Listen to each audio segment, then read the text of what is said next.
Si vous n'aimez pas l'architecture, aimez au moins la culture. www.misteremma.com. Art Tendance People.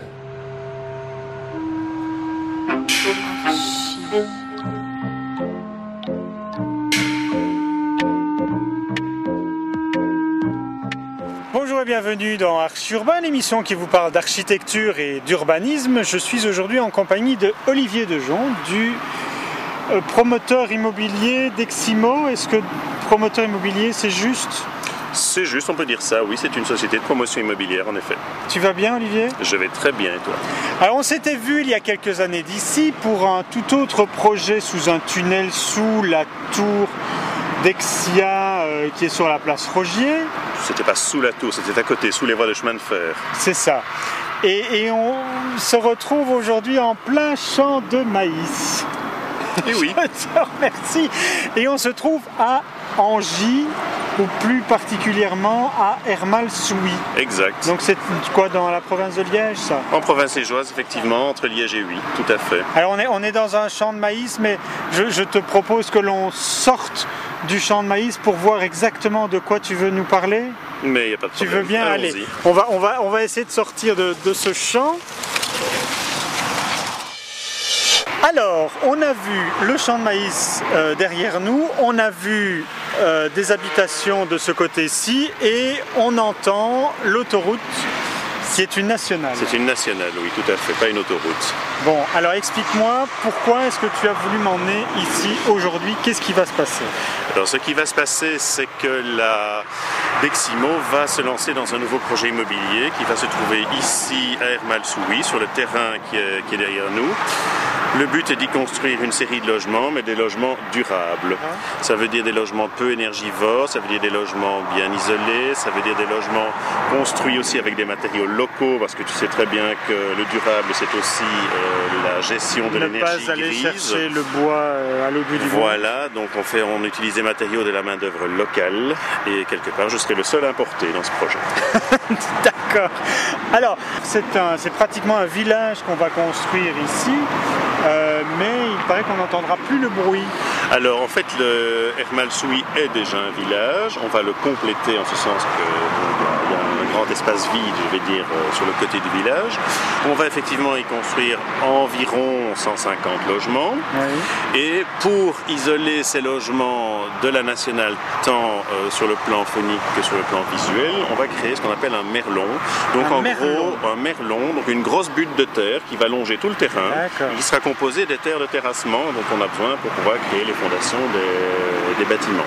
Et la terre, ça va faire partir le bruit ? La terre va dévier le cône du bruit simplement, et donc ça devrait résoudre le problème d'après les acousticiens que nous avons consultés.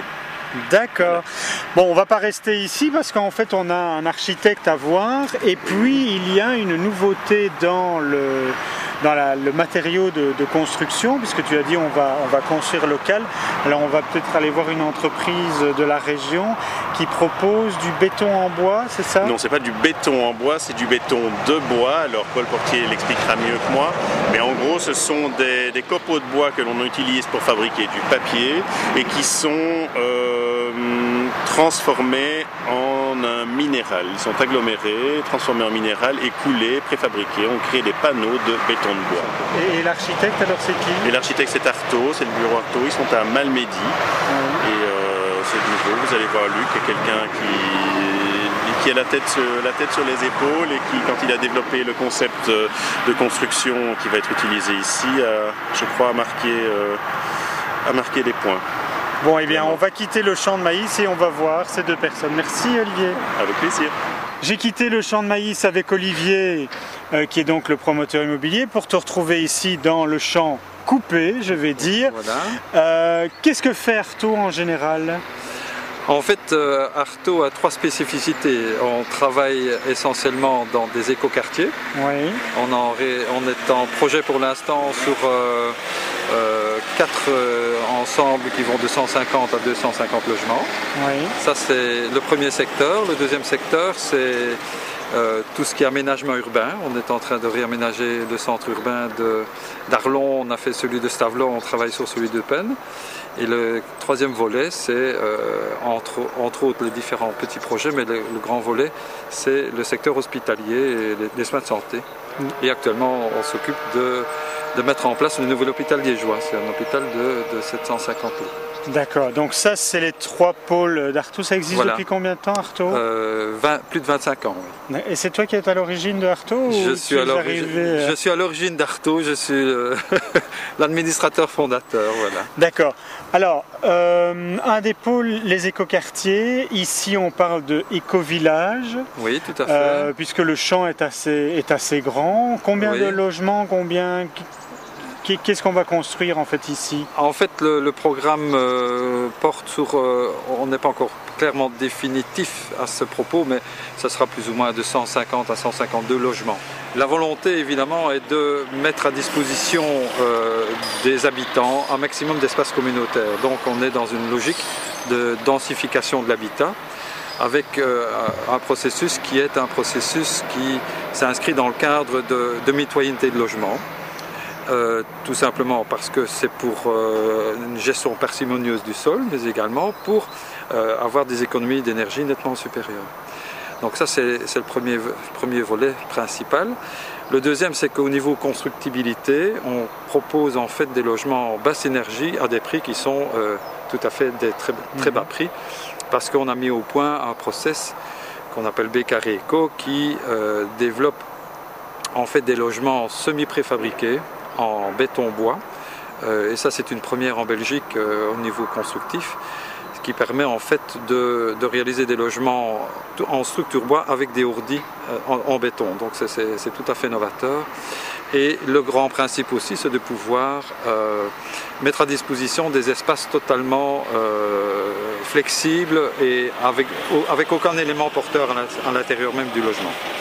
Alors, dans la maquette que l'on voit ici, on voit des formes épurées, parce qu'on a une maquette blanche, enfin, des bâtiments rectangulaires blancs. Oui.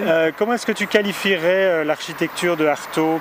Est-ce que tu as une patte? L'Arto Touch. Ouais. Est-ce que ça existe ou pas? Ben, je pense qu'il y a un fil conducteur dans notre démarche, bien sûr. C'est une architecture simple, épurée, que l'on dit contemporaine, bien sûr, mais qui utilise des matériaux naturels. On nous a étiqueté à un certain moment de faire une architecture régionaliste, donc bien intégrée avec des matériaux locaux, etc. Et donc l'Arto Touch, ben, c'est une architecture de contexte et d'éveil. C'est comme ça qu'on l'identifie tout simplement. Merci Luc. Voilà, à bientôt. Au revoir. Voilà, alors je me retrouve chez Préfère, qui est donc une entreprise qui fait ces fameux béton bois, et je suis en compagnie de Michel. Bonjour Michel. Bonjour. Alors on va se retourner légèrement pour voir enfin de quoi on parle. Donc c'est ça. Ça veut dire quoi? Je vais en prendre un morceau ici. Non, oui. Donc ça c'est l'échantillon. Et alors c'est quoi? C'est du béton, c'est du bois? Donc en fait ce sont des copeaux de bois qui sont enrobés de chaux et de ciment, oui, dans un premier temps. Et après, donc une fois que ces copeaux sont minéralisés, à ce moment-là ça devient comme de la pierre et on peut réaliser du béton avec ce copeau minéralisé. On réalise un béton de bois. Alors ce que l'on voit ici, c'est que donc on a le mur, en fait, c'est comme un mur extérieur. Hein. C'est ça. On a la place d'utiliser un bloc ou de la brique, ça etc. remplace vraiment le bloc intérieur d'une maçonnerie mixte. Alors si on se tourne, Michel, viens près de moi, on voit en fait l'intérieur, donc ça veut dire que l'on peut très bien mettre tout ce qu'on veut, tout ce qu'on fait habituellement dans une maison. C'est-à-dire ici on a quoi, des plaques de gyproc qui sont mises. Soit un plafonnage traditionnel. Un plafonnage, oui. Ou alors et on a les plaques de gyproc ici. Collés. Et alors à l'extérieur Et à l'extérieur, ici on voit que l'on a. On peut terminer simplement avec un crépi. On peut mettre des briques. Ou des briques collées. Ou alors, plus traditionnellement, le vide, la coulisse ventilée avec la brique extérieure. Alors ce que je te propose, c'est qu'on aille voir l'entreprise pour voir comment ça se passe, parce qu'on a l'impression que ça sert très simple, mais quand on voit déjà le décor derrière, parce que maintenant on a un peu changé, on se rend compte qu'on est dans une grande entreprise, on est sur les bords de la Meuse ici. Tout à fait. Donc c'est sur le site des anciens tubes de la Meuse. D'accord. Et on peut aller voir comment ça fonctionne ? Bien sûr, bien sûr. Allons voir. Voilà Michel, on a parcouru un peu l'entreprise. Ici on est là où il y a le coffrage. Donc on a devant nous un coffrage qui est prêt à être bétonné. Oui. C'est ça. Et donc là on voit déjà le bois. Donc ça c'est l'ossature qui est dont préparée. On parlait tout à l'heure. Et donc on va mettre du béton dedans. Par-dessous. Par-dessous. Et par-dessus. D'accord. Et alors on va trouver ce qu'on voit sur ce qui est déjà préparé ici, ce qui a été bétonné en fait hier. Il y a un peu d'eau dessus. Finalement c'est l'eau qui se trouve dans le béton et que l'on essaye de conserver le plus possible le temps de la prise pour améliorer la résistance. Parce qu'un béton ne doit jamais sécher trop vite. C'est ça. Il faut garder une humidité à l'intérieur le plus possible. D'accord. C'est un produit régional ou on fabrique ça ailleurs ? Non, on fabrique ça ailleurs. Surtout en Allemagne, ça est parti d'Allemagne. Oui. Et en France beaucoup aussi, avec différents types de bois. D'accord. Donc, et ici le bois, il vient d'où en fait ? Tu sais d'où c'est de Belgique. C'est du bois local. D'accord. Ça vient de Syrie. Ce sont les restes de la Syrie, etc. Syrie. Je te remercie pour cette découverte, parce que moi venant de Bruxelles, je ne connaissais pas. On se retrouvera peut-être pour d'autres aventures. En tout cas, cette émission, on peut la voir et la revoir sur le site archiurbain.be, comme toutes les autres émissions. Merci beaucoup et à bientôt. Au revoir. Au revoir.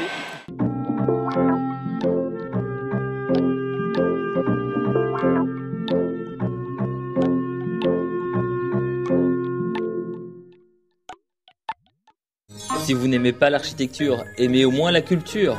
www.misteremma.com. Art Tendance People.